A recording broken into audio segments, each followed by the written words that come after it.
Alright, hello, guys. Hopefully you're all doing well today.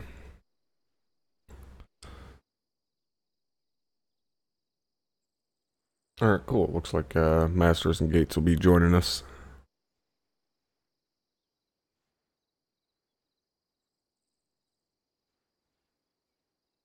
Sound sick? Nah, I just woke up. Close, though.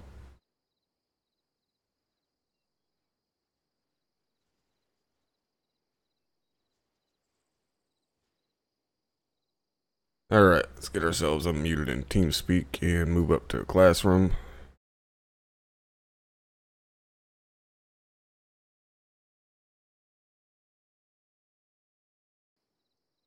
Hmm?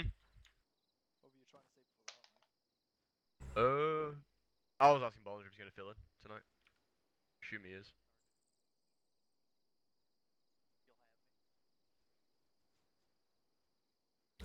Sergeant Myers. Yes, First Sergeant. Goddamn name is doing that unknown shit. I'm gonna need you to disconnect and reconnect to the server. Roger.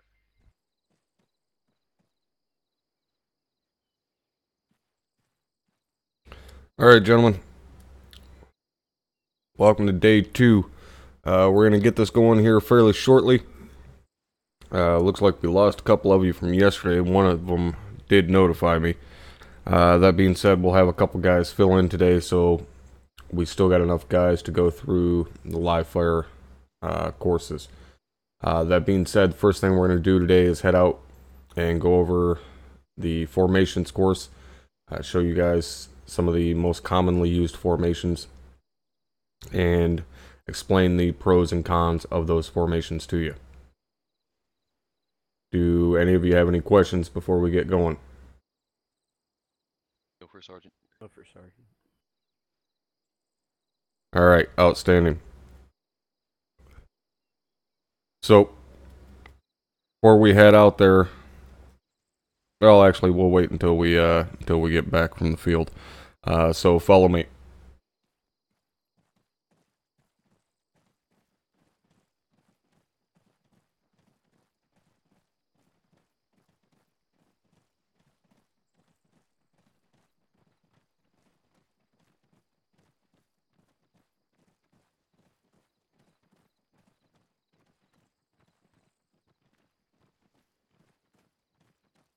You're all good now, Sergeant Myers. Alright. All right, walk up to this flag that we used yesterday and head out to the movement formations. Yes, for Sergeant.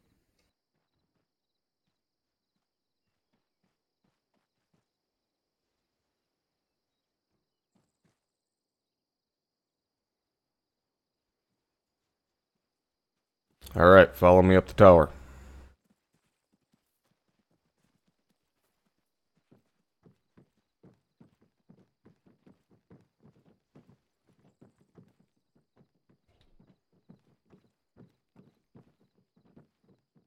Hey, Ty.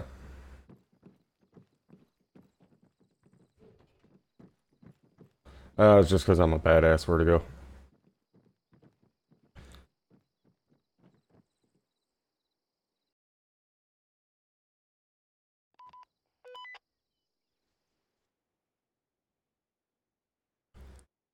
All right, get yourselves lined up along the wall here so that you can see out onto the course.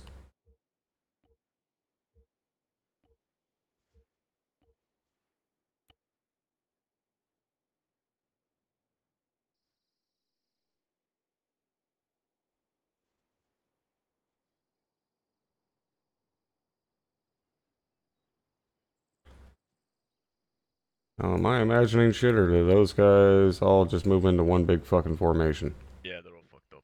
Yeah. It kind You of want me to looks go reload like it? Nope.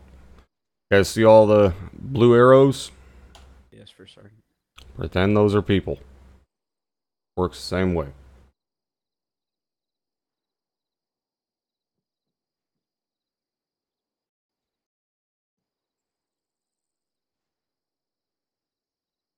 Well, that's a nice new fucking bug for us.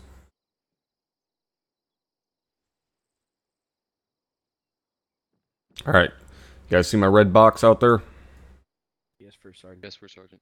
Alright, keep an eye on that red box. When I move that red box, I'll move it to a new formation. So the first formation we're going to be covering is Fire Team File. Fire Team File is probably the second most used Fire Team formation. Now this consists of a vertical formation as far as makeup, who goes where in the file. As with any formation, it is very fluid. It is not set in stone. However, generally, on point is going to be the team leader. Number 2 man is going to be the automatic rifleman. Number 3 is going to be the grenadier, and the last man is going to be the rifleman, pulling rear security. Now, when you're traveling, point man is covering the front 180. Number 2 man is going to be covering either the 2 o'clock or the 10 o'clock. Right, so either the left or the right side. Number 3 man is going to be covering the opposite direction of him. Last man is going to be covering the opposite direction of the number 3 man. Alright, so you alternate it back and forth. So that last man, that rifleman, even though he's pulling rear security, it does not mean he's traveling backwards in that formation. Alright, turning around and pulling rear security comes into play when you halt, whether it be a short halt, long halt, whatever, which is stuff we'll go over here in a little bit.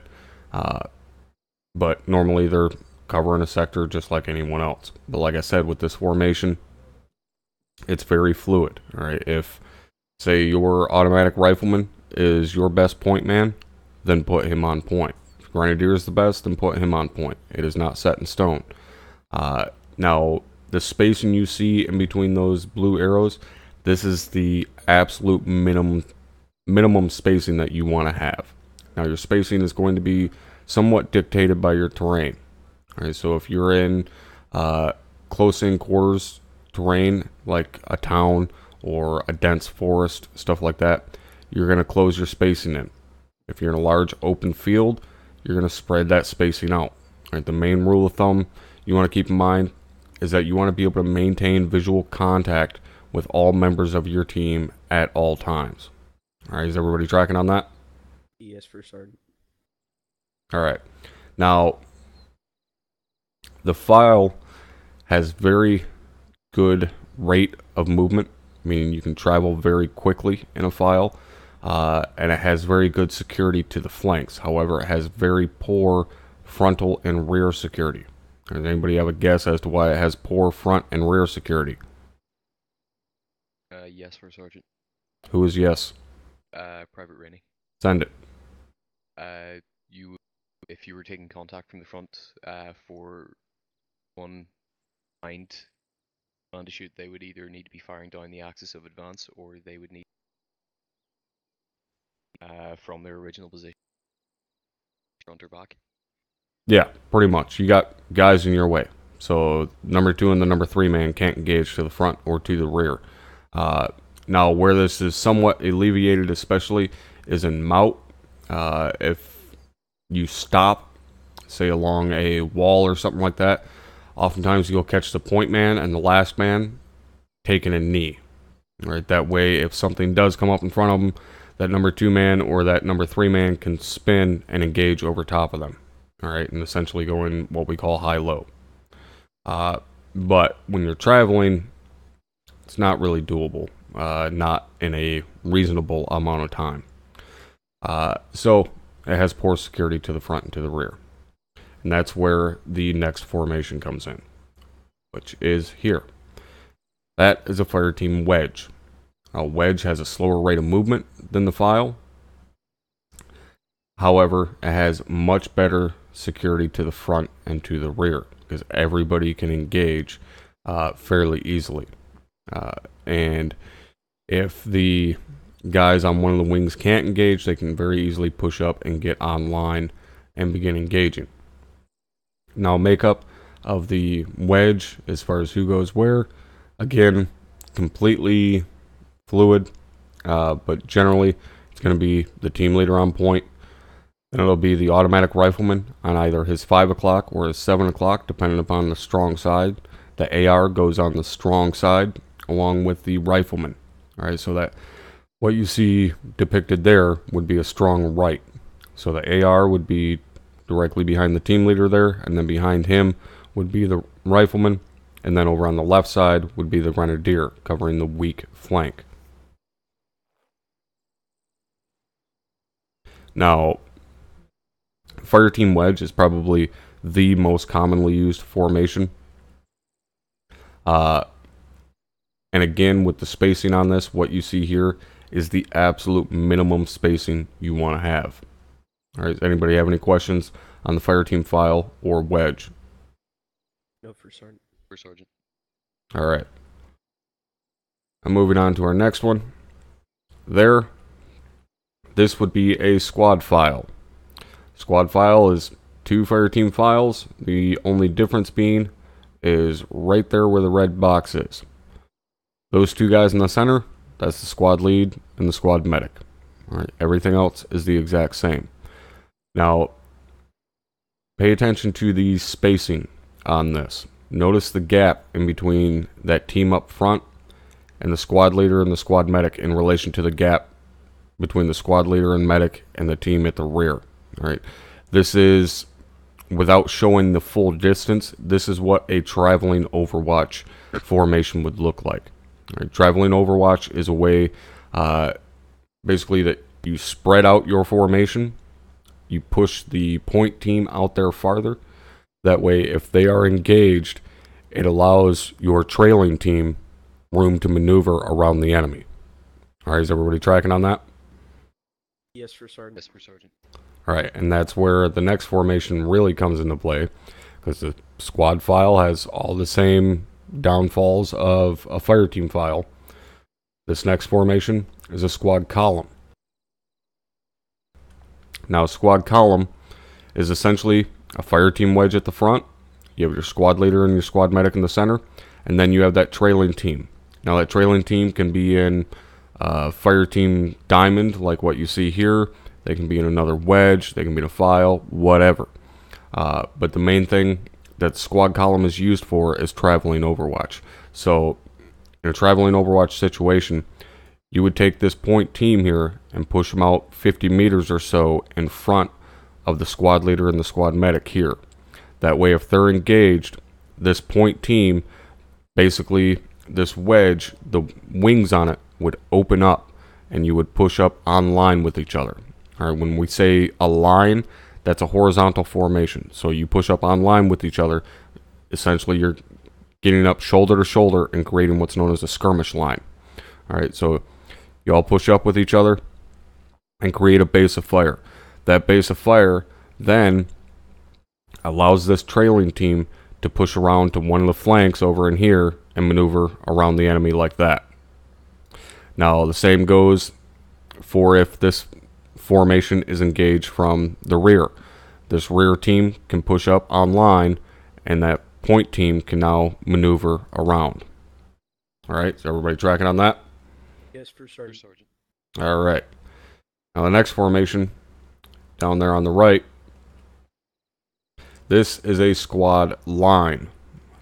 Now, like I said, a line is any horizontal formation. File is any, or a column is any vertical formation. So this line is essentially 2 mirrored fire team wedges. You have a strong side right and a strong side left. Very, very simple. Now, a squad line is used for traveling. All right. If you hear a squad leader or someone say, get online and engage, that is different. Okay, getting online is creating that horizontal skirmish line where you're all kind of shoulder to shoulder. A squad line is a traveling formation that looks like this. All right, which again is just 2 fire team wedges mirrored. All right, you guys tracking on that? Yes, for Yes, for Sergeant. Sergeant. All right.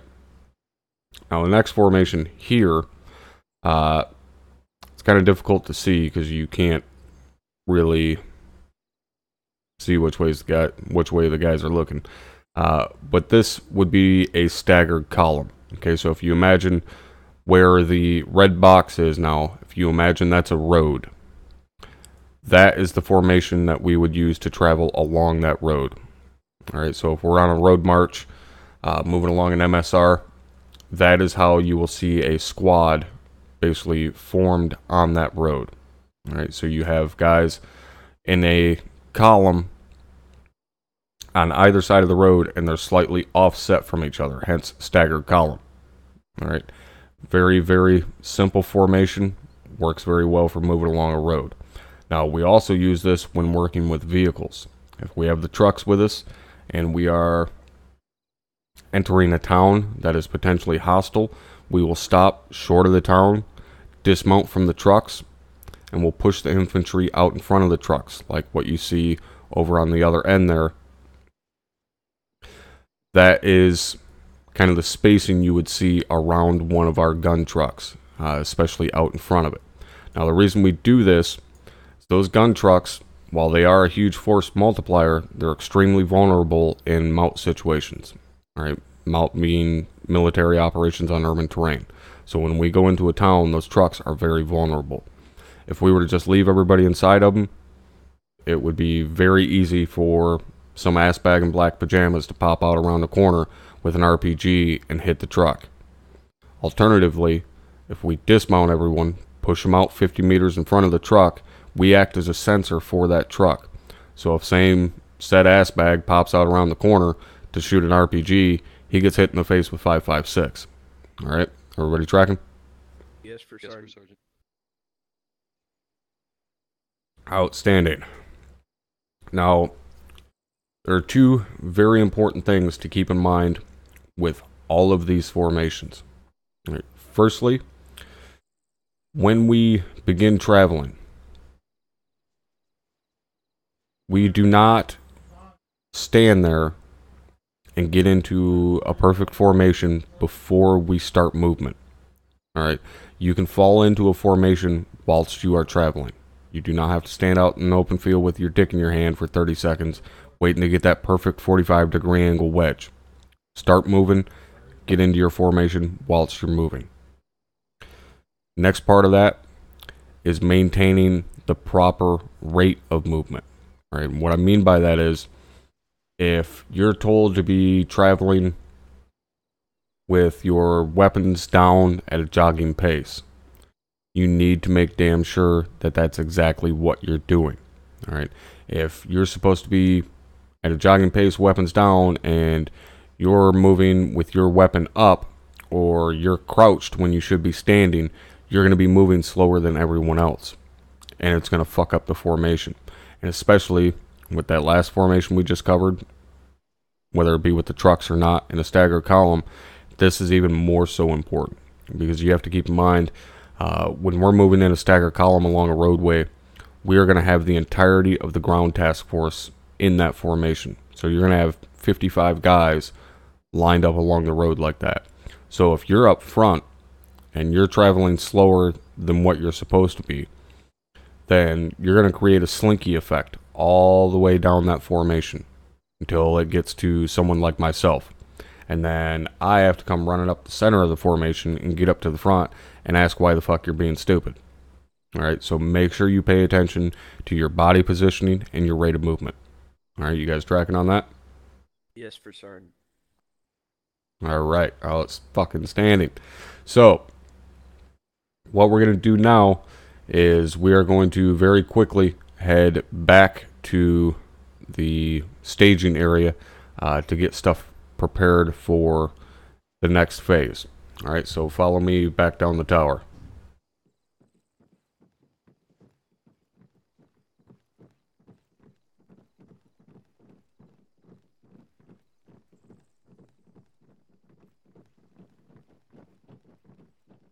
Hey, Kerr, how you doing, brother?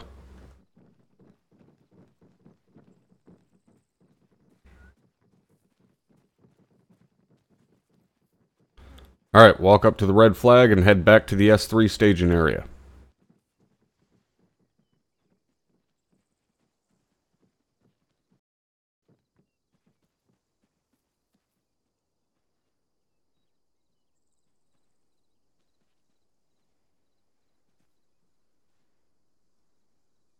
I am doing pretty good, brother.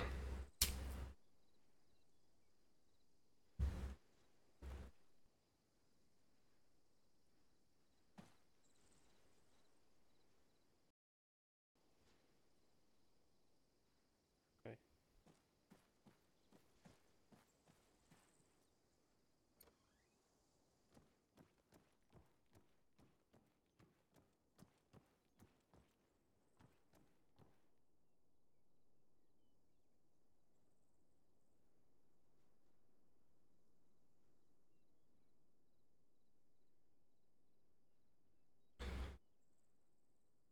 Alright, here, let me get this fucking...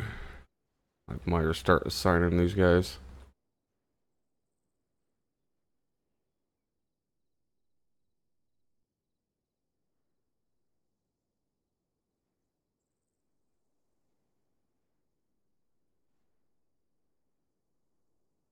Alright, I'm gonna get you guys geared up. Halverson, you're gonna be a team leader. Grab a team lead loadout. Rainey, same for you. Grab a team lead loadout. And Harrison, take a AR loadout. And make sure you Hey, guys Assault. use the computer over here. Don't use the gear room. Use this guy.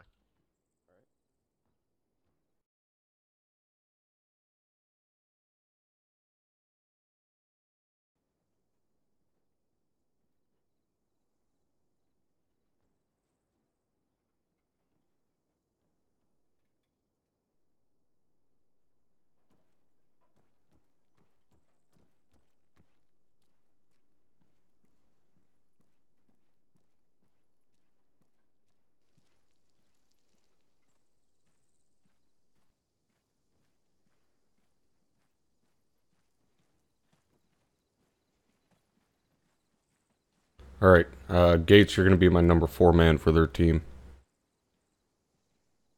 Roger that. You want me to grab an AT4?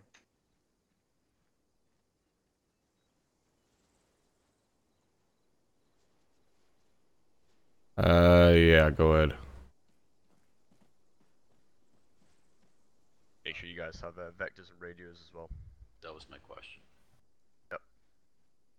Oh, thank you.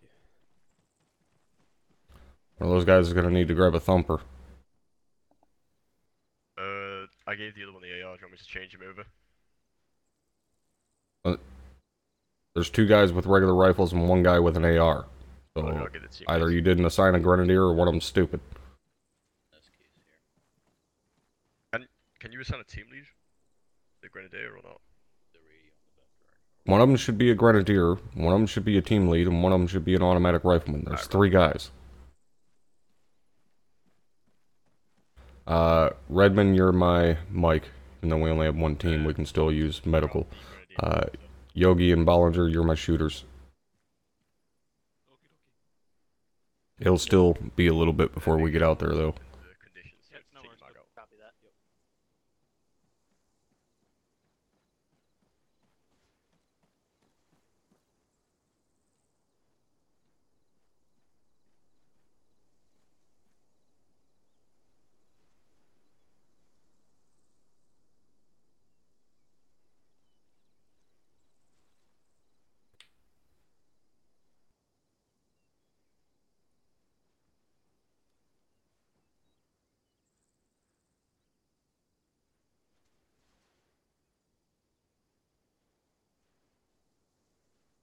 Alright, Sergeant Myers, you're going to be taking these guys over the patrol fundamentals, like you did last cycle.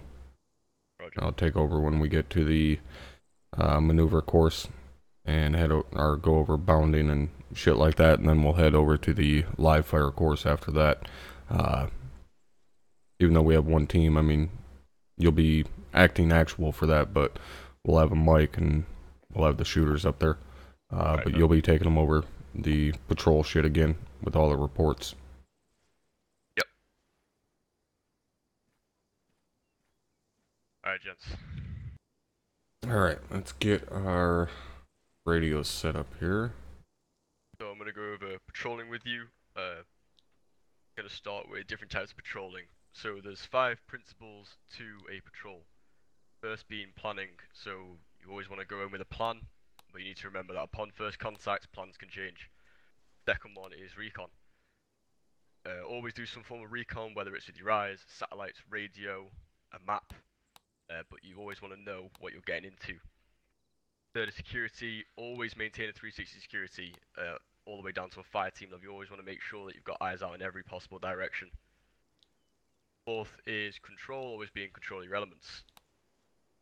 Fifth is common sense. Not many people possess this, but you need to use your common sense. And don't do anything fucking stupid. Alright, take a look at reconnaissance control. So, Your zone recon would be go and recon the zone. Yeah, Good a example, lot of go and work recon the right via Lieutenant security Lewis and has general gone area. into Next one would be area this recon, training so area, that would be a specific location such as go recon the White and House. it's always And evolving, be always recon being added to, reconnaissance always of the being enemy improved. and terrain on the routes. So And that would it's be go recon hands the down route from the White House to the much Pentagon. better than, Does everyone you got know, that? anything we've ever had before. Alright. Combat patrols. So the first part of this would be an attack. So a patrol to attack, occupy a certain position. That would mean you're stepping off, you're going to patrol, and you're going to go and take an area. Second would be a raid. That is an attack, same as above, stepping out, going to take control of an area with a planned withdrawal, because it's a raid, so you're getting in and you're getting out. And the third would be an ambush. That would be a surprise attack. Lumen, I would planned withdrawal. think you can't Generally hear happens shit on the because route your of the microphone or your jumping a squad, fucking speakers were muted in doing what you TeamSpeak. do, and then getting back out. Alright. Next one would be fire and maneuver. So the first part of firing and maneuver is the assault. The assaulting element provides rear security during movements. The attack as the maneuver.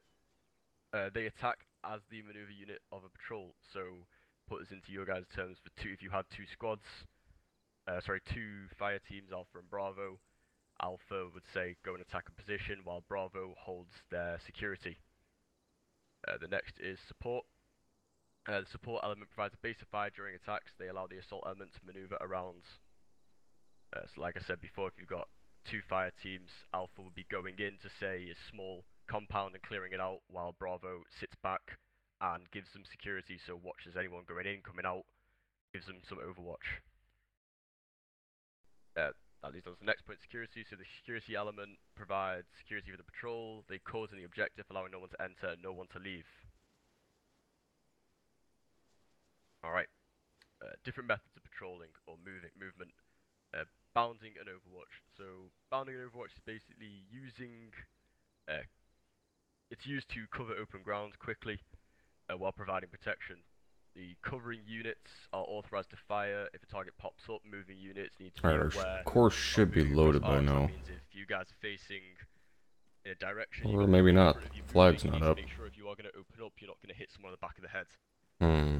Also, the people moving need to make sure that they're not crossing into your arc, so that's a good way to avoid that. Just keeping up communication, let someone know if they're in front of you and they're moving, let them know they're moving in your arc, and they're not going to be able to cover them. Yeah, shit, I'm scared to open the map.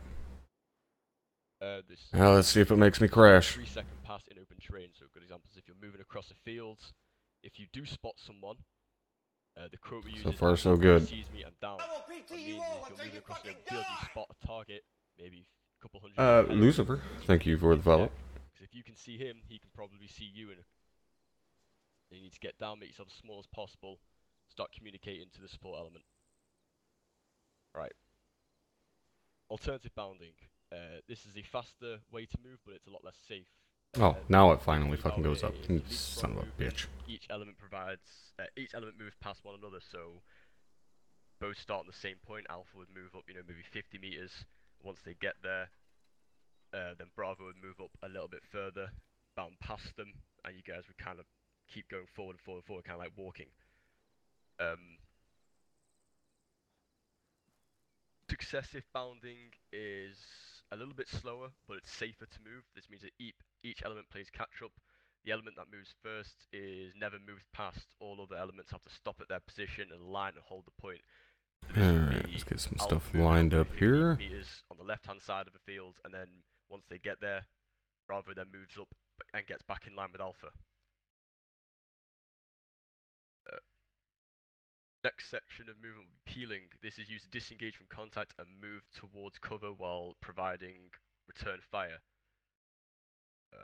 You would verbalize while you're moving, so verbalization goes saying, so if you're moving, you call moving, and if you're set, you call set. What set basically means is that you're in a position now where Yeah, no chow hall. you can cover the next person to move. Very important that you call these two things, because God damn it, Lewis, you forgot our food. that's one less gun covering him. Does everyone understand? Yes, Sergeant. Alright. Once under cover, the fire team or squad leader continues the mission, so once you guys have finished peeling, it will then be up to you, fire team and squad leader, to figure out where to go from there. Next step, and this is an important one, is breaking contact. The Overwatch, bounding Overwatch, and Peel can be used to break IBR, contact. thank you for the follow. What this means is disengaging from whatever the fuck you're shooting at. If you get caught, Oh, if this you get told coffee to is break good. contact, make sure you fucking do it. Don't sit around continuing to fire downrange when you mean told to break contact. It slows the entire task force Hey, down. I wouldn't mind having a fucking taco truck out here at the base. Be cool with me. Okay. Next section will be a squad and a fire team rush. This is the movements are in a much longer distance than bounding. Omelet? One What are fire you, a team being fucking by glutton cover, for punishment? Another one as one fire team makes the 100-meter rush to a wall. That's of the enemy worst compound. goddamn thing they if ever you're on had the was last any stretch of type of compound, eggs. and there's no cover in between you and that compound, you're going to do a rush, which means that one fire team will get up, bucket it towards the compound edge while the other fire team covers. And then once they're there, they call set, and the other fire team's going to have to move. Alternatively, that second fire team can then stay there and hold your security while you enter the compound. It's situational though. Does everyone understand the different types of movement? Anyone got any questions on that? No, Sergeant. Alright. Next section is cover and concealment. Does anyone know the difference, before I start this, between cover and concealment? Yes, Sergeant. Yep, send it. Cover would be... Well, thank you, Assault. I'm glad it does. I'm fucking better for the amount of money I paid for it. being seen. Yep, pretty much that. So, effective cover is a pretty vital part of keeping you out of harm's way when under contact. So, hard cover would consist of trees, wall, defilades, anything like that. Anything that can pretty much stop a bullet. Again, well, at least stop small arms fire. While it is effective against small arms, it's usually not so effective against tank shell or anti-tank rockets/grenades. Concealment is exactly what you said. It hides you, but it does not protect you from anything, so it could be a bush, shrubs, stuff like that. Smoke is normally used to cover large open areas that you may need to cross. That is concealment, that is not cover. So we do not treat smoke like a fucking wall, because anything can come through the other side of it. Yeah, exactly. Next one is defilade. So, you guys may know defilade is one I mean, of we the used to get most food important trucks things outside the you base. use Like, here. It puts we had a Pizza Hut truck, pretty much Taco kill Bell in truck, between you and wherever the Burger fire King is. truck. Basically, if you come up a slope or a ditch, hide in there.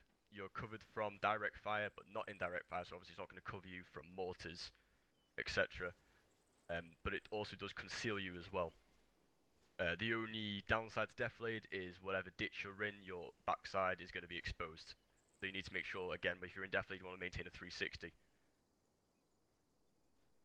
The next section of covering concealment is skylining. This is the act of standing on top of a hill, also known as silhouetting. What this means is the sky is your background instead of the hill, and it makes you really fucking easy to spot. So never ever crest a hill standing up. If you need to take a look over a hill, always prone, get up there, go see what you want to see, or what you need to see, and then get back down. Never stand on top of a fucking hill.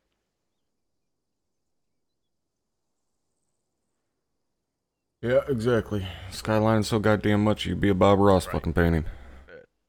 Next section is team communication. The first part to this is target identification and relaying information. Proper target identification and relaying information, also known as ADRAC. ADDRAC. A is alert. You'll see different types of contacts.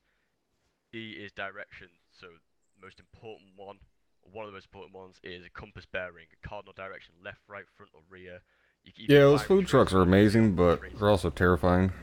Like, you have to think about the fact, like, I'm in country. Like, when we're in the U.S., people are scared of fucking Taco Bell, let alone when you're in a fucking third world country. With an AK, that's a foot mobile. It could be light armor or a tank, etc. But it's really important to make sure you get the description down so that everyone else around you knows what you're dealing with. The range is the distance to the target. You can use vectors. If it's not possible to get the vectors out there, guess it. But at least try and get an estimation down. The next is assignment. So your leaders will assign who engages what. and with what weapon systems. That will be your team leader. Squad leader will decide what's going to deal with it. And last one is control. So your leaders determine when to give the order to fire if not already engaged. So that's useful if you're ambushing. You may not want to open fire immediately when you see a target because you want to maintain an element of surprise. Within the unit, we don't really use advert. We use the 3Ds, which is distance, direction, and the third one. It's fucking description. Help me out with the third one. Description. Description. Thank you, First Sergeant. Had a bad day today. Distance, direction, description is normally what we're looking for, and it tends to give us the most. Yeah, exactly. That's everybody had that thought. Like, where in the fuck are they getting beef from in Iraq? 250, 50 meters foot mobile. There you go. With those 3 pieces of information, you've pretty much given everything ADRAC would give you. It is very, very fucking rare that really, I mean, any of us ate from those. Alright. You got free fucking food at pretty much all times from the chow hall anyways, you know, because they had late chow too. Like, you go in and get chow at like fucking 1, 2 o'clock in the morning. Someone who is engaging you, or you are engaging it, is an enemy combatant that poses an immediate threat. So a contact would be if someone's firing on you, they are a contact. If you are engaging someone, they are a contact. They also pose an immediate threat, which means they are normally armed, and they tend to be pointing a rifle at you. Movement is when you see movement by an unknown person that possesses a possible threat. So that could be maybe a foot patrol moving around. If you've spotted, 5 guys with Hey, Paul, walking up and down a road, that is movement. They will, and they, if they look. Yeah, exactly. That's the thing, is like everybody, at least from previous generations, always talk about how, shit the food was and this and that. Like, you always hear the horror stories of shit on a shingle, which I actually like shit on a shingle. But the food was actually really good. Like, there was tons of fucking variety. Chicken wings, fucking, like, you go in there and get fucking anything, basically. Do not call them a civilian contact. That's 2 very different things. One or the other. Any questions on that? No, Sergeant. Alright. Next section is a ACE report. We have an aviation element within our unit. Your team leader or your squad leader will normally request an ACE report. ACE stands for Ammunition Casualties Equipment. Equipment is more specifically, such as your AT4, anything specialized like that. The report is taken by the team and squad leader and is then sent up the chain of command, so then we. I mean, granted, the food was only good though if you're on like a major fob. Like, if you're in one of the little shitholes, you ain't getting food.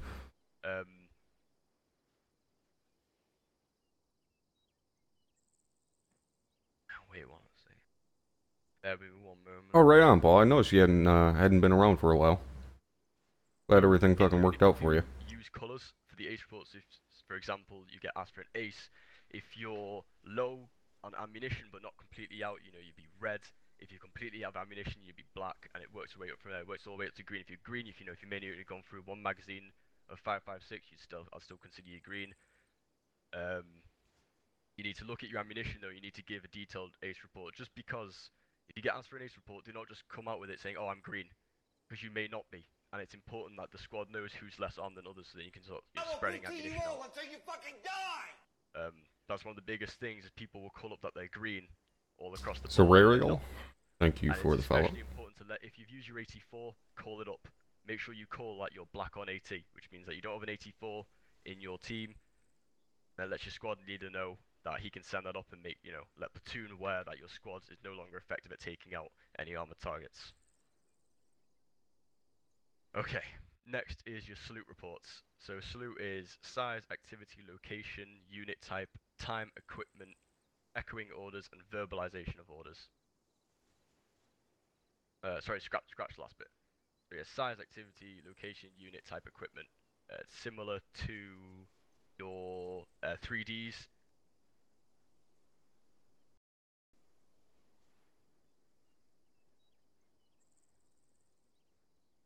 Okay. Bear with me 1 second.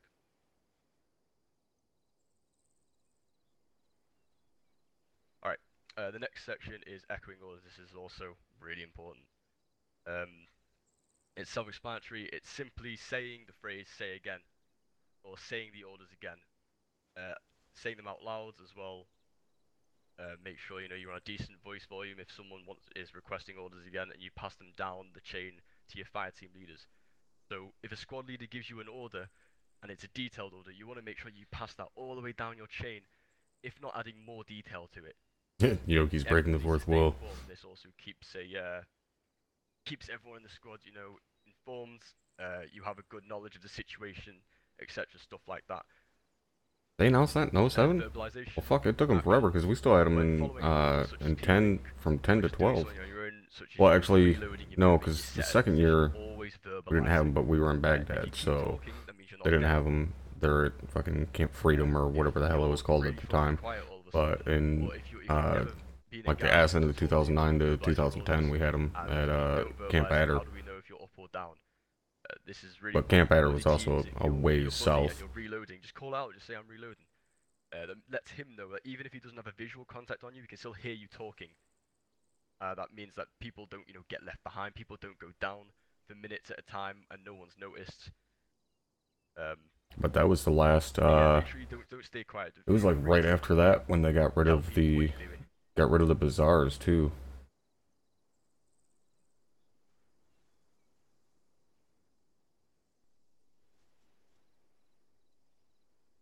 Stand by 1 second.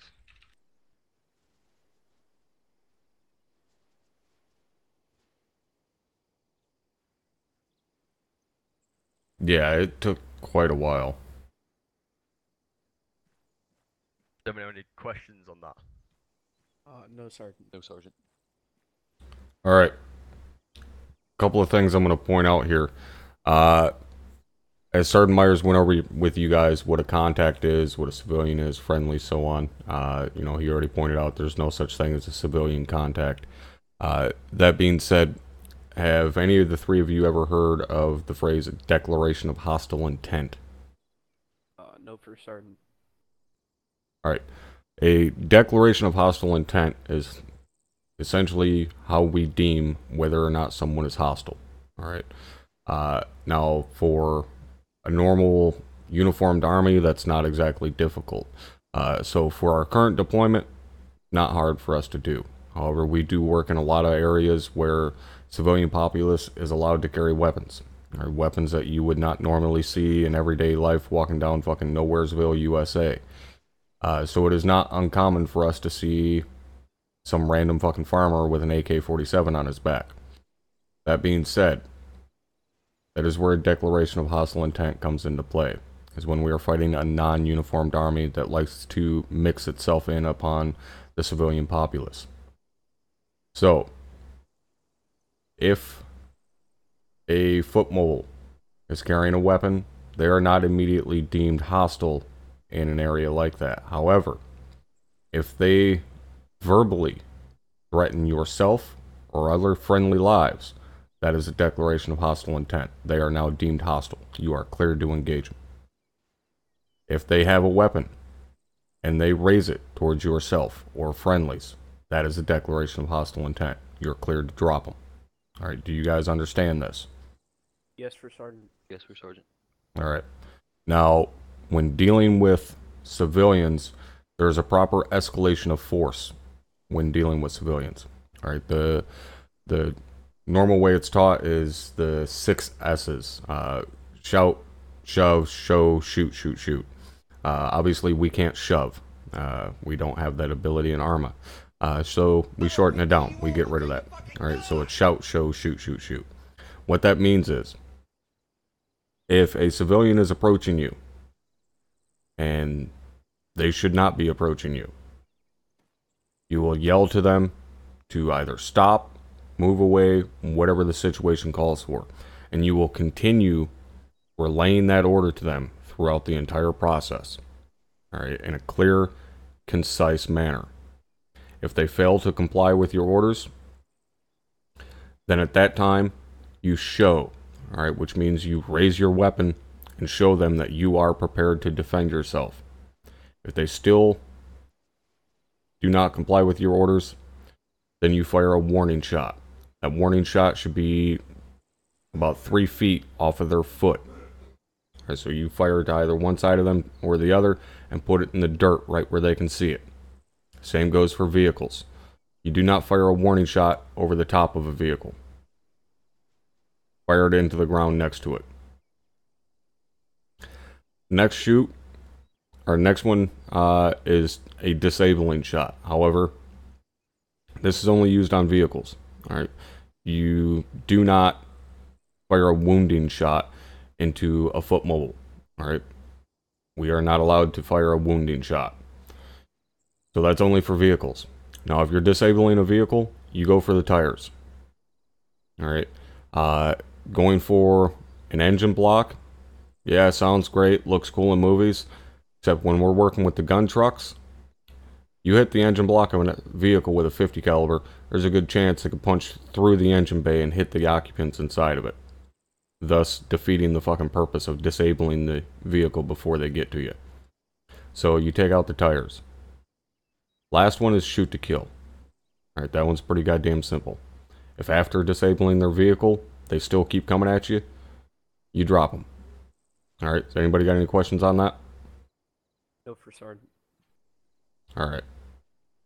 Private Harrison. You're so ugly you could be a modern art masterpiece. Cooperating as a third party in an area where you have a militia and civilians, and the militias are engaging the civilians. Are we clear to defend the civilians? That entirely depends on our purpose in that area. Generally speaking, no. And that may seem kind of stupid, but our primary mission is the defense of ourselves and our friendlies. Alright, if we go into an area and our main directive is to protect those civilians, then yes, we will do whatever needs to be done to protect them.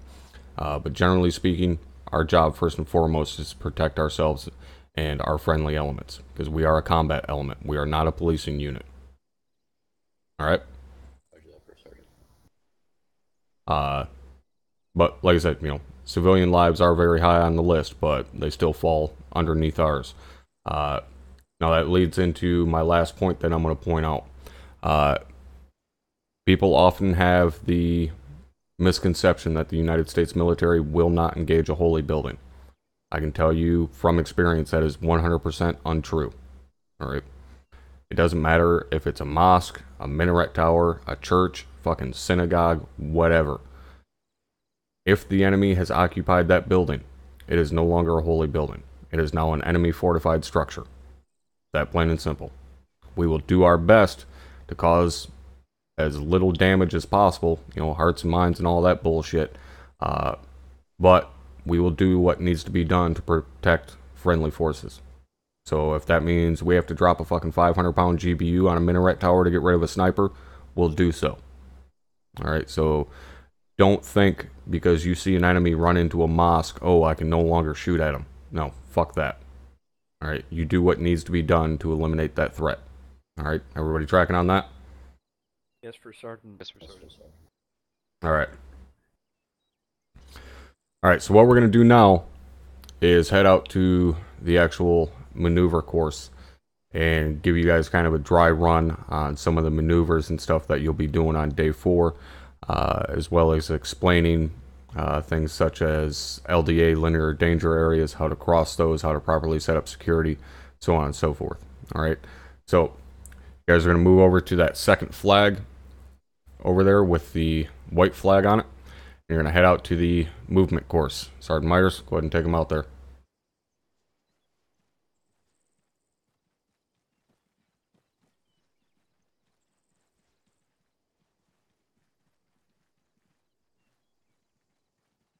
Use your scroll interact and head over to maneuver.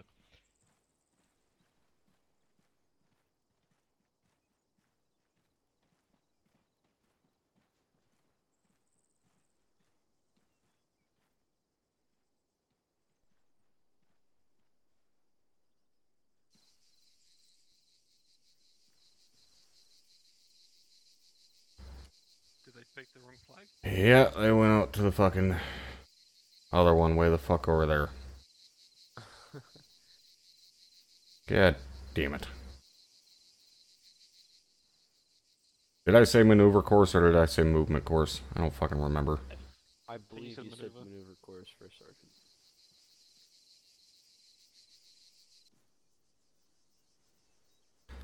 At the wrong course, gentlemen. You need to go to the movement course. Understand that movement and maneuver are two different things.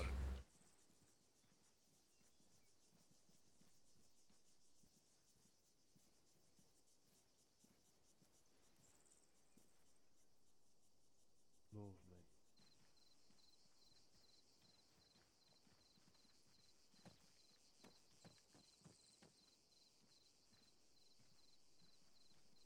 Alright, Sergeant Myers, go ahead and start taking them through here, explaining the danger crossing and short halt and all that. Roger that.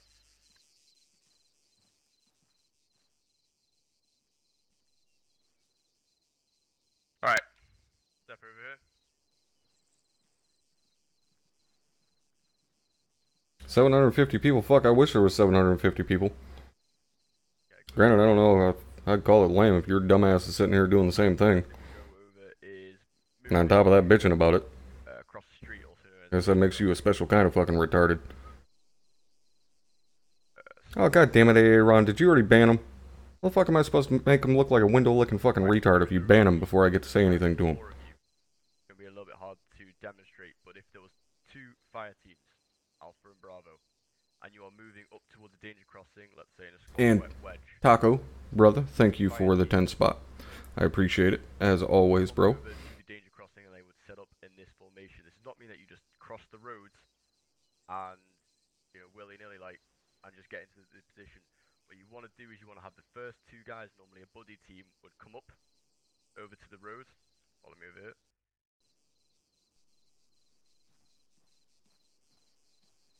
And you would have one set security facing one end, the other facing security on the other end. Then the other buddy team would cross the road, and you would not immediately get down into, you know, where these guys are. You would go over, and you would clear out whatever could be behind that rock wall. It's important to identify any possible dangers on the other side of the roads. I thought there was some fucking jackass on the YouTube side. Fucking Aaron banned him before I got to Maybe there's a shack call him out. on the other side of the road. It's important to go and clear that before you get down prone, and you know, call it. It's very rarely that I get trolls, but I love when I do. Rock wall, you'd then come back, and then the other buddy team would set up facing either direction of the roads. It would then be called on the radio and say, you know, Alpha is set. Your team, you know, you'd let your Hey, Dispersion. team leader know that you're set. I love your name, by the way. And then the team leader will call up the squad net saying that the danger crossing is secured or that the security has been set. The trailing fire team would then move through in a wedge, and they will cross. Once they cross, they would then get to the other side and set a 360 security. They will keep moving, you know, probably past those rock walls. The last person to cross would normally be the squad leader, the medic. If for whatever reason you are the last person to cross, you would always shout last man. That lets these guys know that no one else should be crossing, and they're now safe to get up and leave. The order of getting up and leaving would be these guys on this side of the road would get up, they would move through gap and go move into the trailing element and set 360 security. Once they're across, the second buddy team here and here would get up and move. I will PT you all until you fucking die! Pew Pew, thank you for the follow. Alright. Continue moving.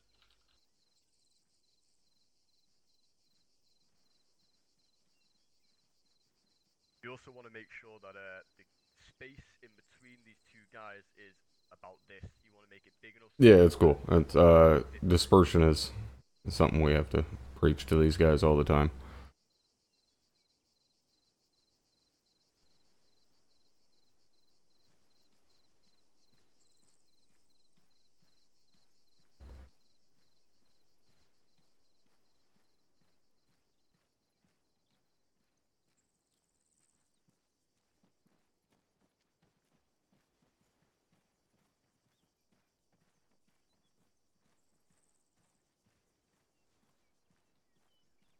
Alright, up here, what we've got is the example of 360 security. Now, obviously, if this were real, you would not be this close to one another. One mortar round could pretty much take out everyone in this squad. But generally, you want to make sure you're with your buddy in your buddy team. and you want to set up and you want to grab a sector. These two guys in the middle, as you can see, one would be your squad lead and one would be your medic. If you look around, you can see each person is covering an individual sector, which adds up to a full 360.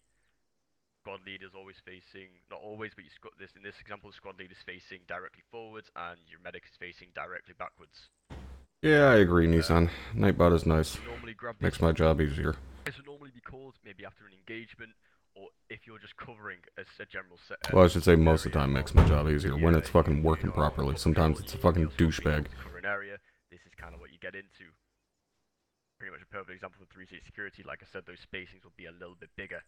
You wouldn't have a buddy team like that right next to each other. You guys would be spaced out a lot more. It's also important once you do grab your angle that you let the guy next to you know, I'm watching west and he may watch northwest, and then all that information will eventually get fed back up to your squad lead, and then he'll know if an angle's not being watched. They won't have any questions on 360 security. No, Sergeant. No, Sergeant. Alright, I'm going to point something out to you guys. Alright, this is an example of a long halt posture. Alright, now I referenced short halt and long halt earlier. Alright, in a short halt posture, you stop, but you maintain your formation. Alright, short halt is used when you're, only stopping for a couple seconds. Maybe somebody's receiving an important order, or they need to get their bearings real quick, whatever. They'll call for a short halt. And you'll stop in your current formation, maintaining your sectors. But again, that's where the rifleman will spin around and cover the rear.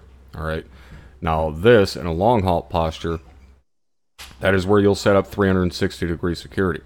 Now, as Sergeant Meyer said, here the squad is, pretty goddamn close to each other. But if this was like a dense forest or something like that, you would be probably about this close to each other. But the main thing to pay attention here to is the buddy teams. Right? Notice that they all have overlapping fields of fire with each other. Alright, so that buddy team right there directly behind you guys, they have overlapping fields of fire. So if a target presents itself anywhere from that 9 o'clock to that 6 o'clock region, they can both engage it. That's an important thing to have when you set up a 360-degree security. Overlapping fields of fire. Alright, is everybody tracking on that? Yes, for Sergeant. Alright. Carry on, Sergeant Myers. Alright. Hey, Lion. First Sergeant, thank you, bud. The dry run, yeah? Yep. Alright, roger. We're gonna head over to the white flag. Do you want me to take another fire team as well? Yeah. Have these guys go ahead and fill in as another fire team. Gates, go ahead and get up with them as their fourth man. Guys, just form, you'll be the trailing element.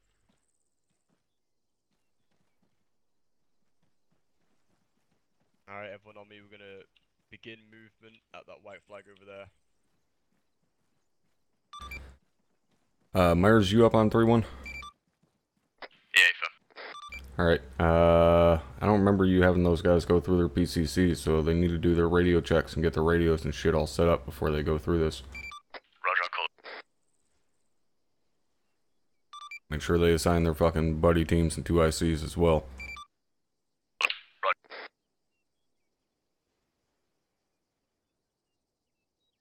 Alright, we'll hop into Zeus and get an overhead view here. Gonna take them a second to get their radio checks and shit done. These guys are basically gonna move right up through here and end up right here. And they'll set up their danger crossing, move across, and then get over to the maneuver course.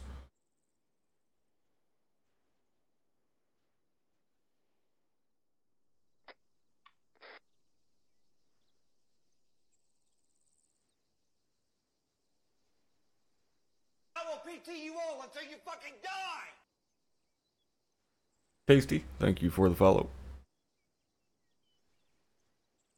Oh, and for those of you guys that have not heard yet, this week for the podcast, I'm going to be giving away a free copy of the Laws of War DLC. So if you have Arma and you haven't picked up Laws of War yet, or you're kind of thinking about picking it up, whatever, this Wednesday at 1800 for the podcast, at some point in time in the podcast, I'm going to be giving away a copy of it to somebody in the chat.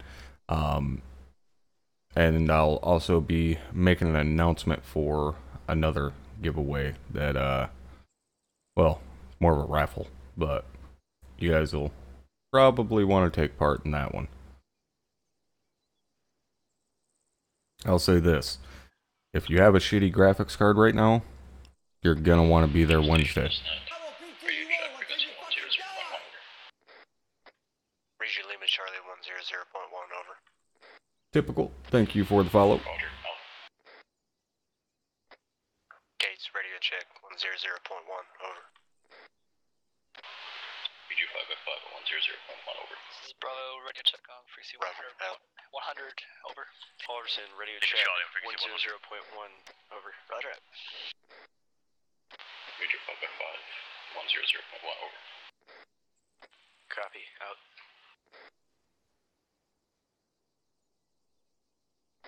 Any station this net is Private Rainy. Hey, right on us all. Well, yeah, you should be there Wednesday anyways, just to listen to the fucking podcast, you know, but...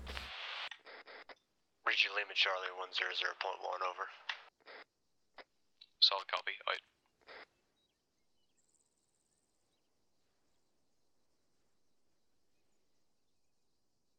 I will PT you all until you fucking die! Soldier Boy, thank you for the follow.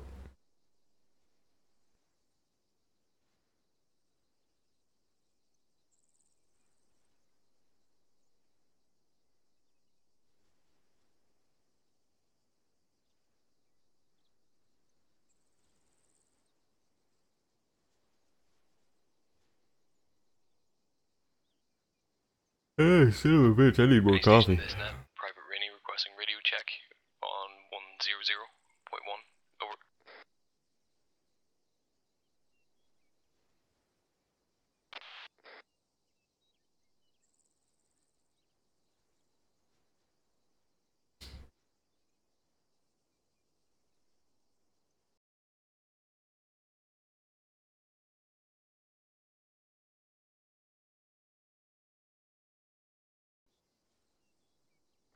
Private Rainy requesting radio check on frequency 100, over.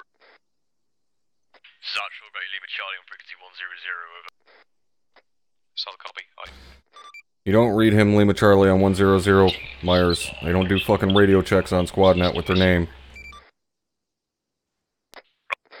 I will PT you all until you fucking die! Oh yeah, Vertigo. It's gonna fucking get gnarly down there. Last I've seen, they're still classifying it as a fucking Cat 4, so... Alpha requesting radio check. Have fun. 100, over. Daniel, thank you for the follow. Charlie on frequency 100 over. Solid copy, out.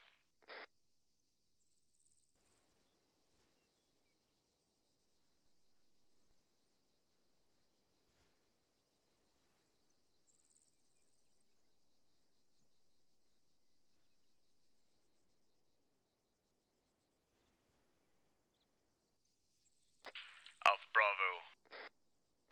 Begin movement to bearing 067 northeast in a squad column.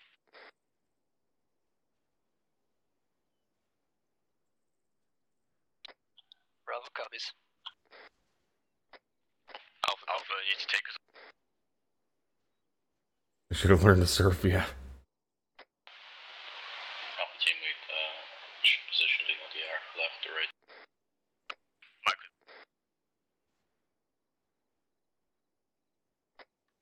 Do you want the AR on the left or the right? Actually, I believe your mic go is strong actually your Bravo team lead. Roger that.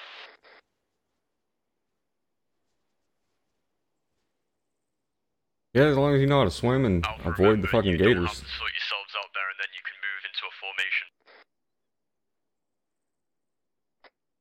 Roger that.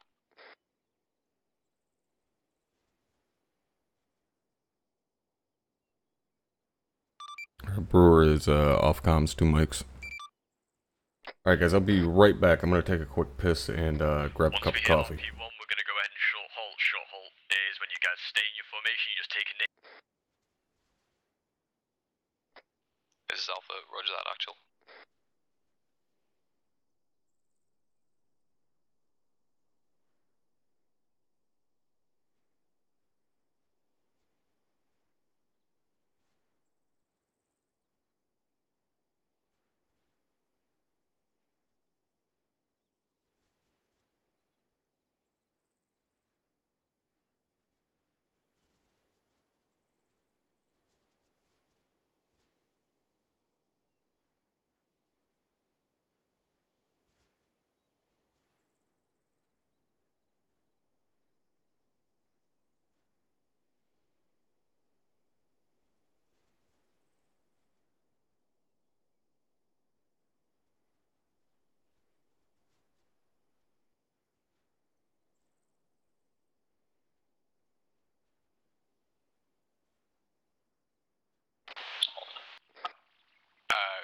Actual, this is Alpha. Send traffic. Is it, interrogative, is it the red arrows on our left? Over. Negative, continue moving to bearing 067. Should be on your maps there, RP1, continue movement.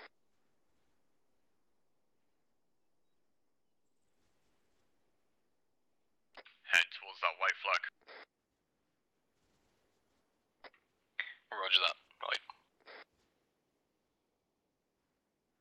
Alright, we are back. Once we hit that flag, I want you to set up the danger crossing on the road to our break.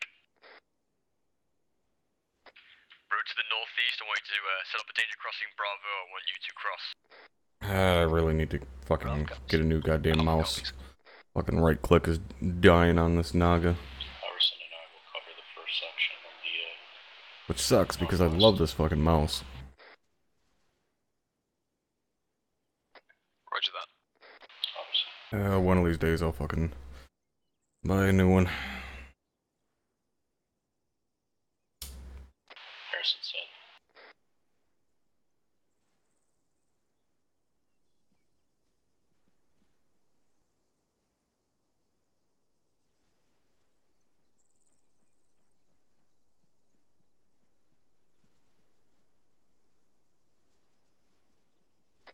Gate set.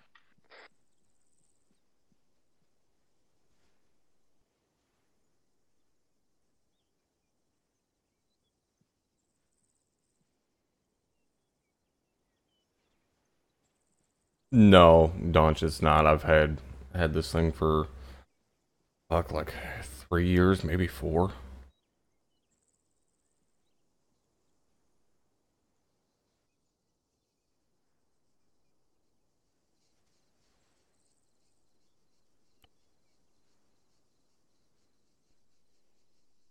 I will PT you all until you fucking die!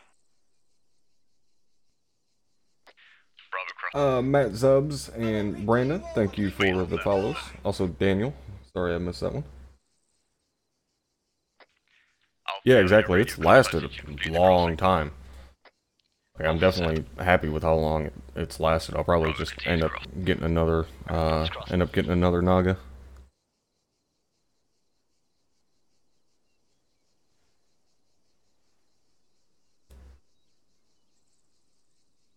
It'll be a little bit though, because I just got done spending, like, with shipping and everything. It was like $250 for this new microphone and everything. So it'll be a little bit before I grab one. Bravo, continue movement. Plus I got this giveaway that I'm gonna be doing Alpha, you need to be in the diamond this time. on top of the Laws of War. I got this other giveaway or whatever that I'm doing, and I'm putting $100 of my own money towards it. So 071. yeah, exactly. Naga, please. You literally just said 027. Yeah, firm, my bad.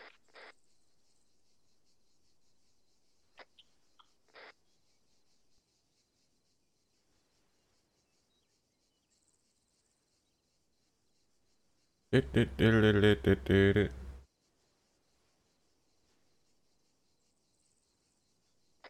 we hit the flags, long hole.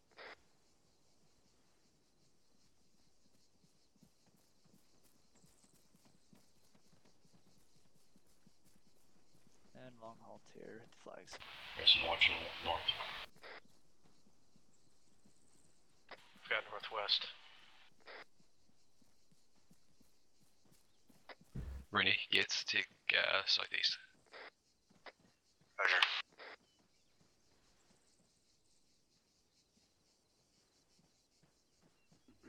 Alright, go ahead and rally over here. Rolling up on me.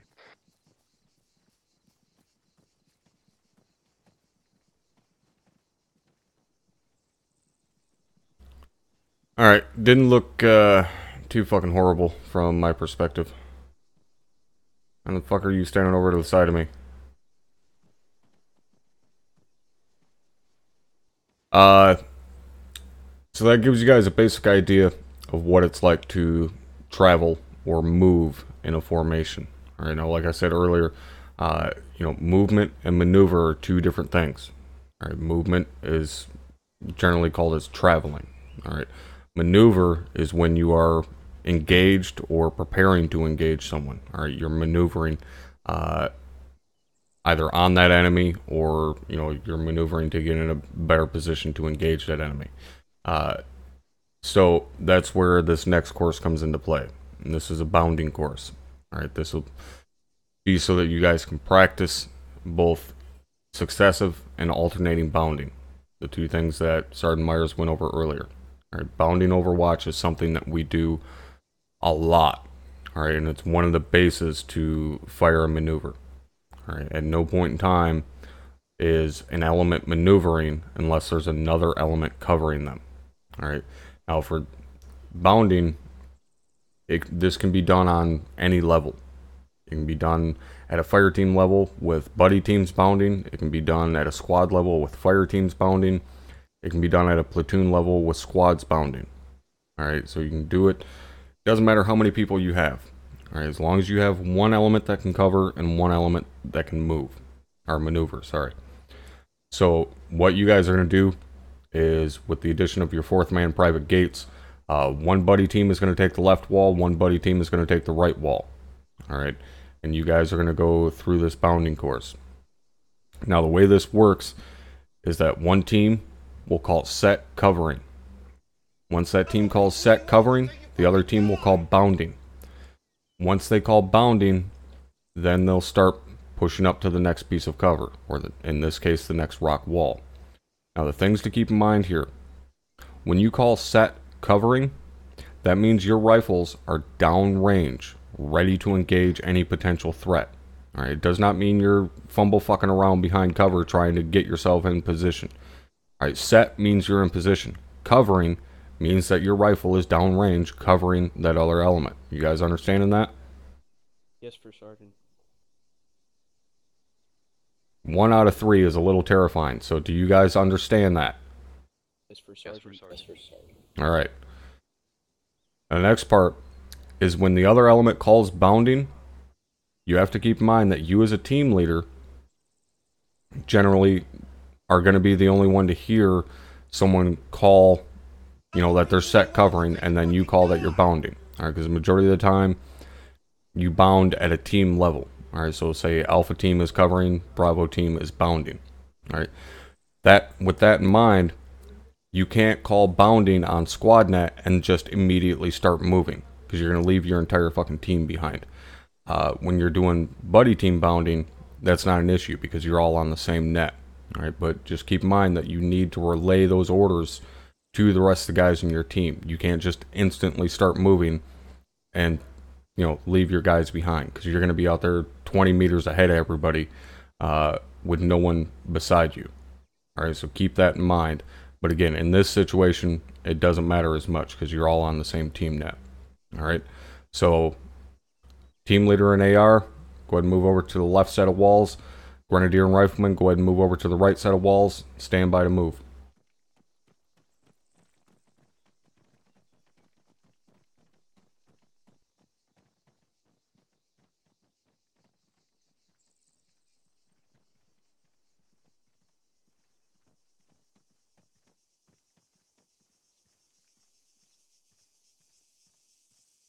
Alright, now as you guys can see, there are targets down there. No, you will not be engaging them, so do not load your weapons. This will be a dry run. Alright, at your guys' discretion, one team call set covering, one team call bounding, and go back and forth till you reach the end of the course. Move when you're ready. Set covering.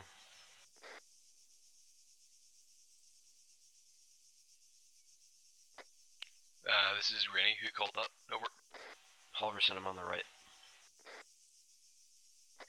Roger that. Alpha moving. I will PT you all We're all until you Alpha. fucking die. Fine.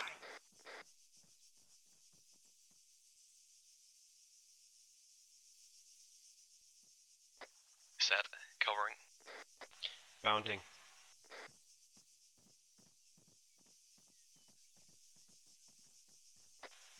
Set covering.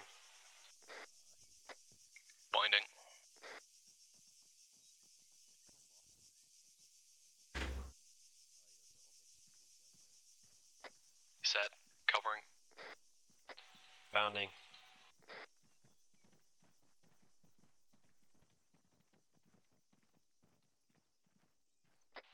Set. Covering. Winding. Winding. You guys are bounding from cover to cover. Stand up and fucking run. Yes, First Sergeant. Roger that, First Sergeant. Set. Covering. Bounding.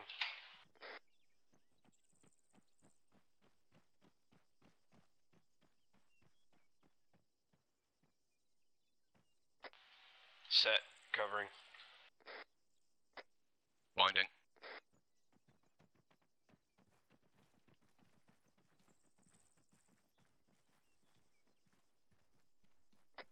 Set. Covering. Bounding.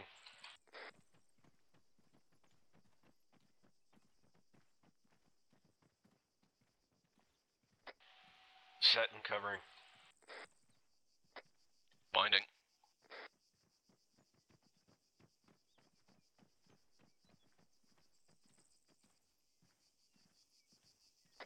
Set. Covering.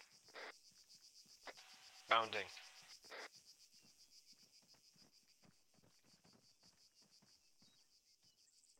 Set. Covering. Alright, go ahead and hold there.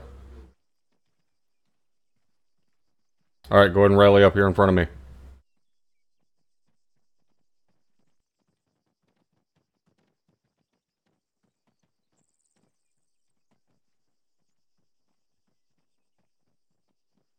Alright. That wasn't bad, but like I said, when you guys are bounding, alright, keep in mind, majority of the time when we're bounding, it's because we're engaged. Alright, so don't just stay crouched and fucking happily jog your happy ass, across an open field. You fucking run. If you're bounding, or if you need to bound, and you find yourself out in the open, where you can't get to cover quickly enough, alright, that's where 3-second rushes come into play. Alright, 3-second rush is essentially you come out from behind cover, or you get up off the ground, you run your fucking ass off for 3 seconds, and then you hit the deck. Alright, in order to achieve that 3 seconds, memorize this phrase. I'm up, they see me, I'm down. Alright, you say that phrase in your head. I'm up, get up, start running, they see me, I'm down, you hit the deck. Alright, reason to use a 3-second rush is because it takes a person an average of 3 seconds to accurately engage a human-sized target. Alright, so I'm up, they see me, I'm down. But again, that's only if there's no cover immediately available. Alright, if there is cover close by, then get your ass behind that cover. But if there isn't, just hit the deck, make yourself as small a target as possible. Alright, you guys tracking? Yes, First Sergeant. Alright, so what we're going to do now is head over to the actual live fire course. And this is where you guys will be engaging targets. They will be engaging you. This will be fairly stressful for you. Alright, now if at any point in time you're injured, alright, understand that you can bandage yourself. Alright, you do not need to call for a medic just to put fucking bandages on. There's a reason you guys carry your own bandages. However, if one of your team members gets knocked out, team leader needs to call on the radio for Mike. Alright, Mike is the call sign for all medics. So if you need a medic, you call for Mike. If the team leader goes down, then the 2IC needs to step up on SquadNet and call for the Mike. Alright, everybody tracking? Yes, First Sergeant. Alright. So go ahead. Well, actually stand by. I think I'll just move us over there myself.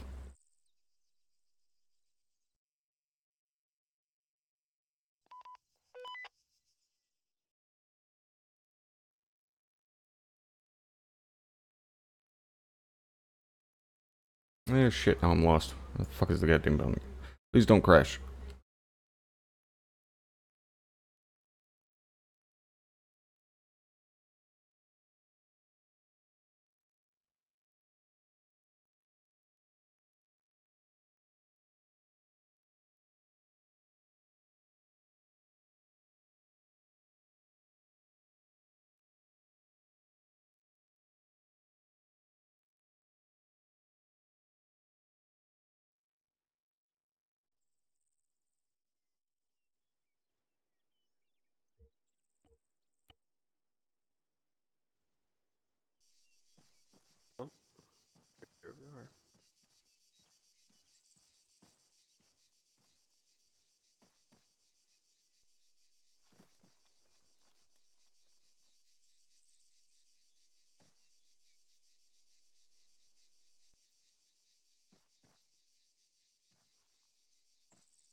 Yes, First Sergeant.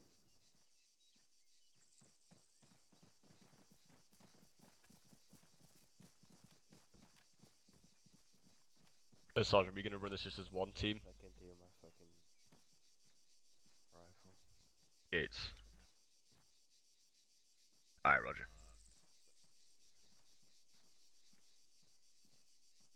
Alright. Can you know, suggest we do that if you can get to cover within 3 seconds, and do that. If not, just do go cover. Over.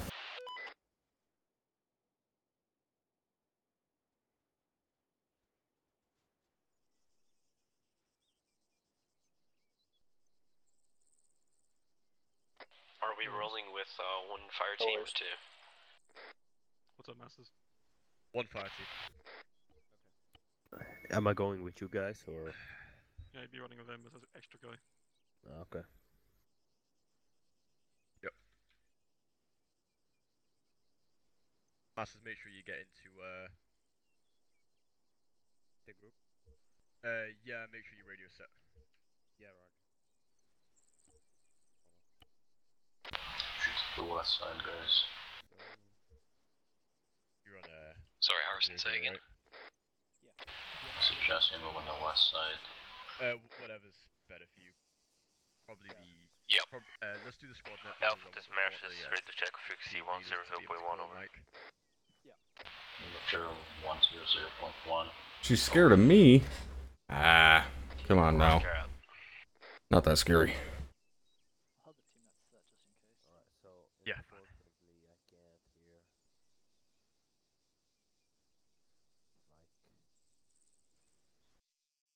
I can't hear Arma sound. So I've got to fix it after this. Did you hear me, Harrison? Oh, sorry. Are we moving the on the left side? I can't hear Arma sound. Yeah, it's a... Oh, it is down to category 3 now? Still ain't no fucking joke. You guys need to decide now who's going to be the team of 3 and who's going to be the team of 2. I guess me and Gates can be a team because we're already over here. Alright. I'm gonna be running with the smaller team. I'll run with guys. You're running with us, Sergeant Meyer? Yep. Awesome. I'm gonna be helping you. Yeah, I know. Yeah, I guess I'll have Mike. Ready. Motherfuckers taking their sweet time playing fucking We're Barbie. gonna have a team of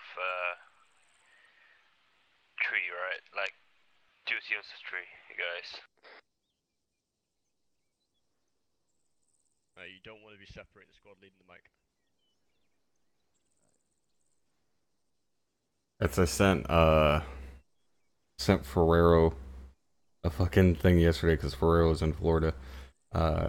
This guy down there has some fucking event planned to shoot at Hurricane Irma. I was laughing my fucking ass off. Gates and Halverson will take the west side. Remember your Yeah, roger that. Myself, Harrison, and Masters will take the right side. Any station on this net, make sure you have earplugs in before we step off. You guys If for some can reason, if Hey, for some Farm. reason you guys don't have one, I do have extra. Yeah, go ahead and set the yellow. I'm not monitoring team net. At least it's not named Danica, then would hit everything, yeah. Shit hits the fan. Do not fucking start. Private Bollinger, radio check, frequency 3-1, over. Lima Charles, frequency 3-1, over. Solid copy, out. Most important thing in this is keeping communication up. Yeah, I got you. Sit on the wrong nest, but okay. Obviously, don't be afraid to use that 40 mic either. Sounds good. You might have bumped twice, yeah. Alright, you guys ready up there?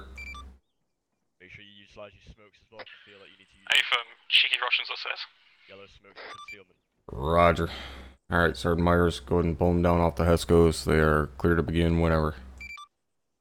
Roger that. Alright, everyone down on the Hescos. It's clear to begin at your discretion.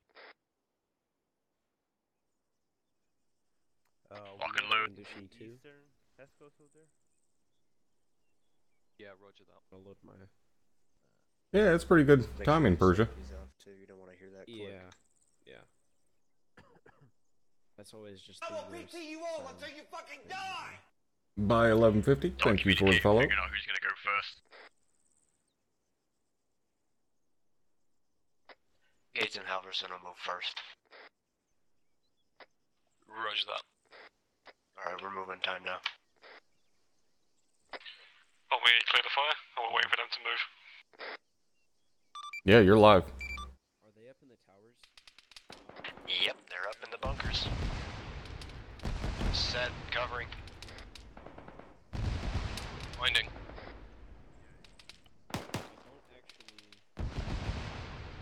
They are moving in the towers directly in front of them. AR, stay on the left side in the center.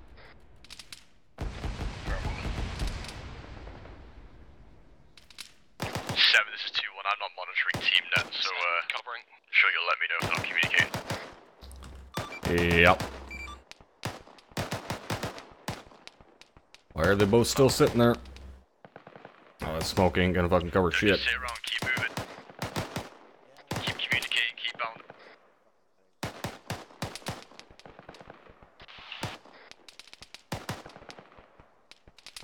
Well, smoke seems to be working fucking fine here. Why the hell wasn't it working last night? Huh. That's weird. Smoke wasn't working for dick yesterday.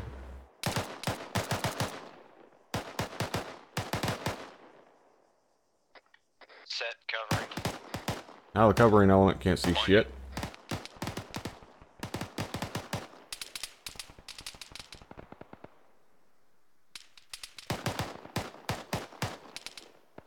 Yeah, exactly. The smoke wasn't doing anything last night. That's weird.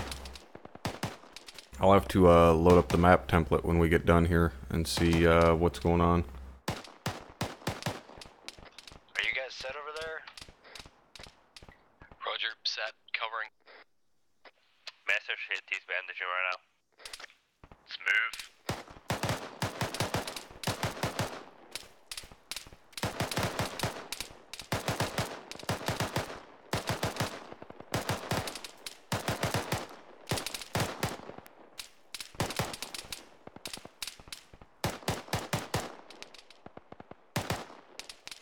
Remember, 1 or 2 smokes is enough to cover your movement. Do not stop blowing through your smokes.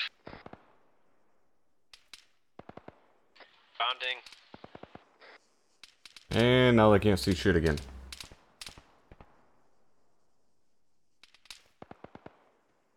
Give me advice on those contacts in the bunkers. I don't have eyes over.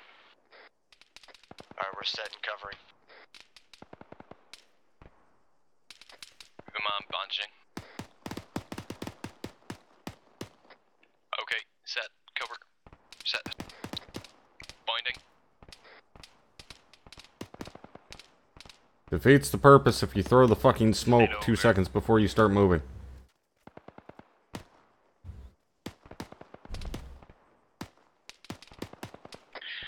One of us doing serpentine. Set, covering. What'd you say, Yogi? One of them's doing serpentine. God damn it.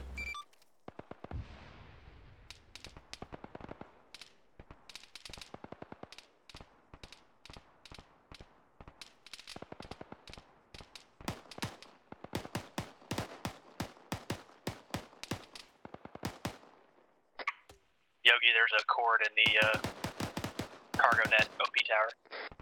Bounding. Copy that. Copy that.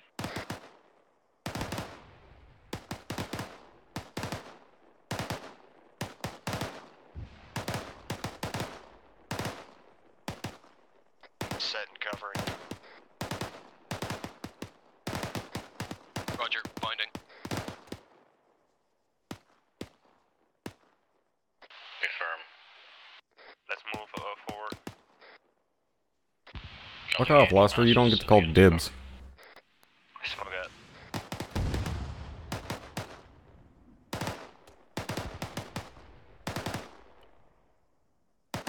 Set. Covering.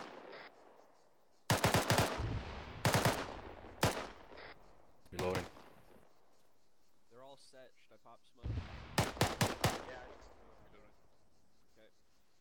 Okay. Blowing smoke to our front. Outside. Oh, those 40 mics are landing short. You good over there? Bounding. Head. Head bandaging.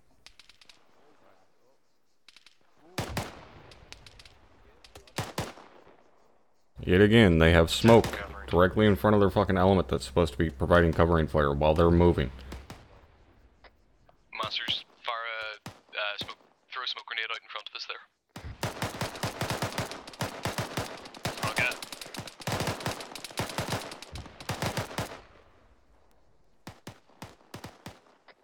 Binding.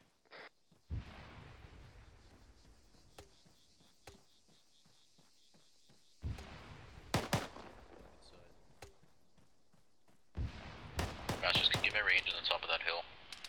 Middle tower. He's moving. Set. Covering.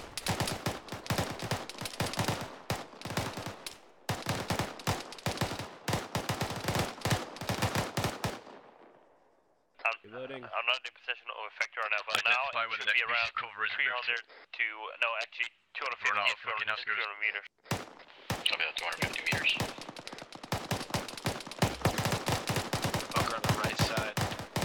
Why is nobody moving? I suggest using that building to the northwest. It's the closest thing you got. Yeah. That's the first thing that's real good. You could probably move that without smoke. Movement It's bearing that close. Yeah, except both teams are just sitting still right now. Are they set over there? I think so.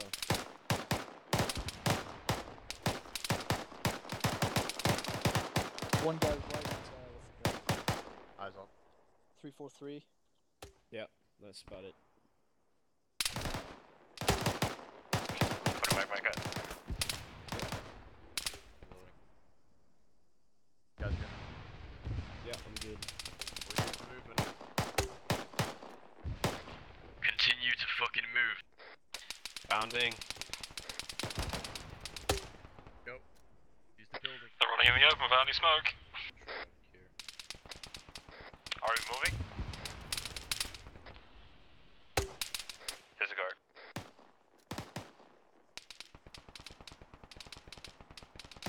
Cover set and covering. Binding.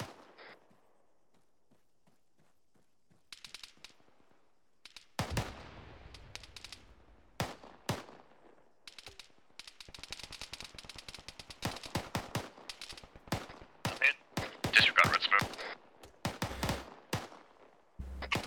Well, they're not fucking increasing their rate of fire. When the other guys are bounding, his dumbass is just standing up, slowly walking through the fucking open field. I fucked up. That actually fucked up.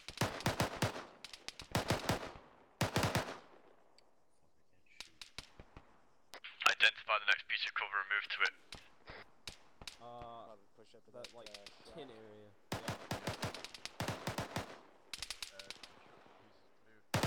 Head up west side of the building where they might be able to be found.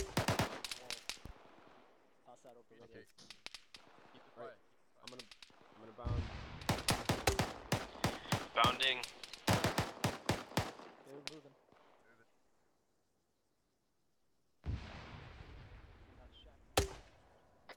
This is Rainy Fire Team 1 requesting mic on mic position, yellow smoke, furthest forward towards enemy right side. Set and covering. Cover that, Mike's back.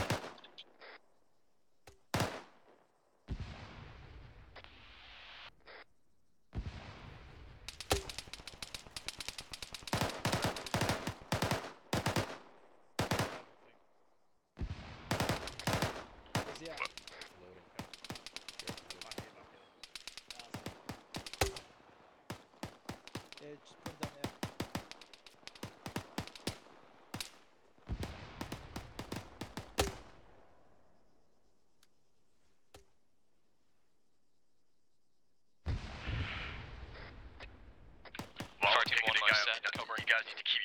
fire or keep suppressed.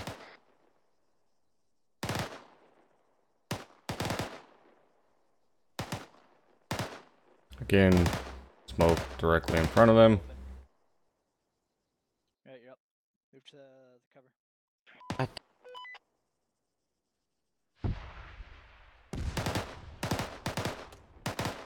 Set. Covering. You guys have a stone wall right in front. They're throwing smoke at us. Good for you guys to move to.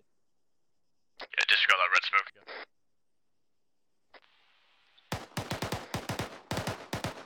Alright, continue moving over. Well, at least now we know where the enemy isn't.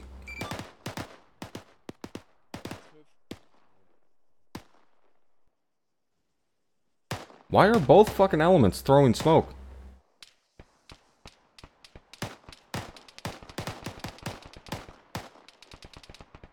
Set. Covering. Bounding. There's more cover in front of you, keep using. That grenade was off.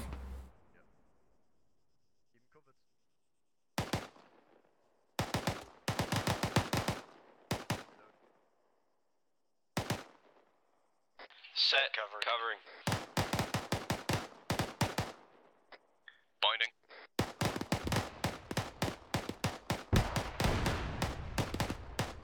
Oh, that was a direct hit with an RPG. We got 2 guys down. That was a nice shot with the RPG. Thank you. I kind of feel bad. I honestly didn't even sight it in. I just kind of hit fire. You're an asshole whoever fired them. I thought it was pretty funny. Yeah, you would.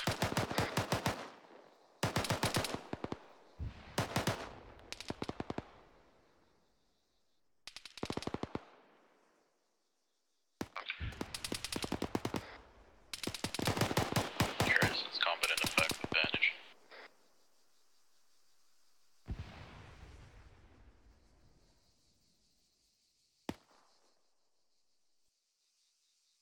Team lead, I'll copy last. Good copy. This is 2IC getting back on 100.1. Over. Oh, he's up. Disregard loss.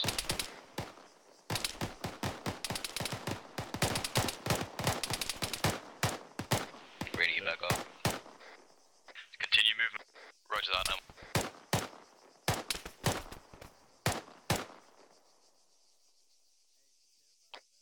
Binding. Pop in smoke. You need to wait for smoke to plume before you bounce. Construction equipment, let's go. Move to that construction equipment. Use these fucking walls, whatever we can find.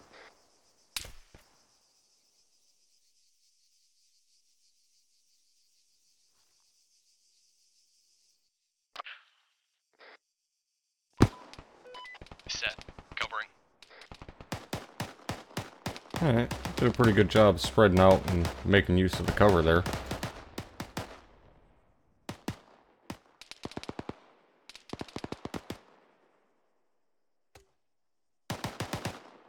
I will PT you all until you fucking die! Sting, thank you for the follow. Why are we moving to the flags? Bounding.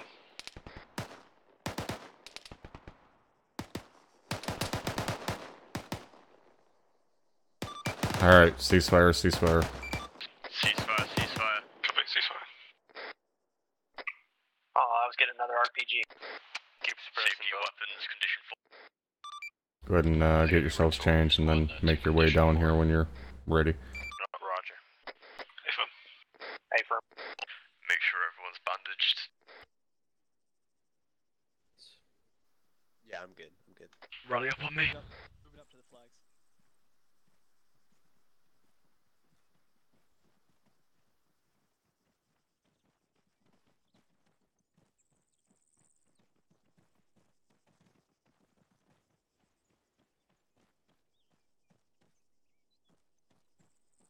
If any of you need morphine, please tell me.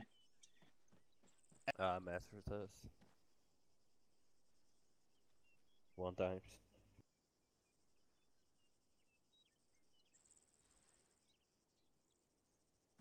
Thank you.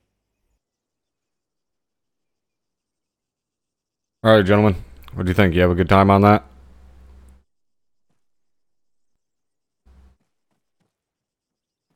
Helps if you can hear me. All right, you guys have a good time? Yes, for Sergeant. Your mic is a little bit quiet. Probably because you have earplugs in. Thank you for Sergeant. All right. It wasn't too bad. I've seen better and I've seen worse. The main mistake that I've seen happen multiple times was you guys ended up with smoke for whatever reason being in front of both elements at the same time. It's pretty goddamn impossible for an element to cover someone else if they have smoke in their fucking face. So you have to pay attention to where you're throwing your smoke and who's moving, who's covering, so on. The other thing is, when you do throw smoke, wait for it to fucking plume before you start moving. Otherwise, it just defeats the goddamn purpose. Alright, you throw smoke out there and just instantly start running. You're well past it before it even starts pluming up and can conceal anything. So, make sure you pay attention to that. Throw your smoke out there. Wait a few seconds. Let it plume up. And then start moving.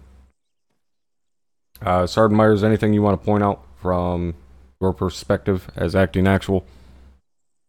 Yes, First Sergeant. When I know I wasn't on TeamNet, but when you guys are set, you need to make sure you call it because... Alexandru and Box, thank you guys for the follows.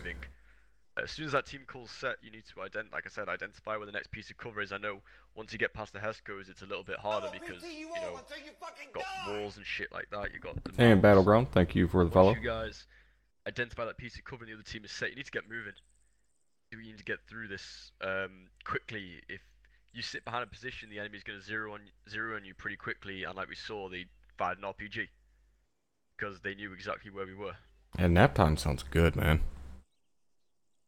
That's all from me, First Sergeant. Alright, thanks, Sergeant. Alright, Op 4 up on the hill. Anything you guys would like to add? I got nothing for Sergeant. I have nothing for Sergeant. Alright. Sergeant Redmond, anything from the medical side? Nothing for Sergeant. Alright, excellent. Alright. What we're going to do is... that's going to be it for today. I'm not going to push you guys for another 2.5, 3 hours like we did yesterday. So that's going to be it for day 2 for you guys. We'll be back at it next weekend for days 3 and 4. Next weekend, day 3, we'll get Mout in there, teach you guys how to move through a town, how to properly breach and clear a building, and so on. And then some vehicle identification, both Op 4 and Blue 4. And then day 4, we'll go through and do your guys' field training exercise, as well as your oral quiz. Alright, any questions on anything we've covered today? No for Sergeant. No for Sergeant. Alright, then that's going to be it. You guys are finished for today. You are dismissed. Enjoy the rest of your Sunday evening, afternoon, whatever. And don't forget to watch some of the guys' streams and stuff from tonight's operation. It's a good way for you guys to learn. Ooh.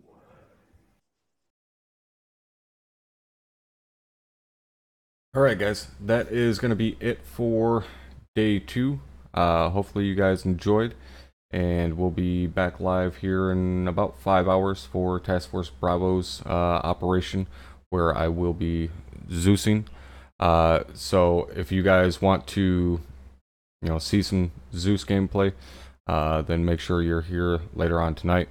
And, we got multiple streams throughout the week, including the podcast Wednesday at 1800, where again I'll be giving away a copy of the Laws of War DLC, as well as announcing the next big giveaway. So hopefully I'll see you guys tonight. Later.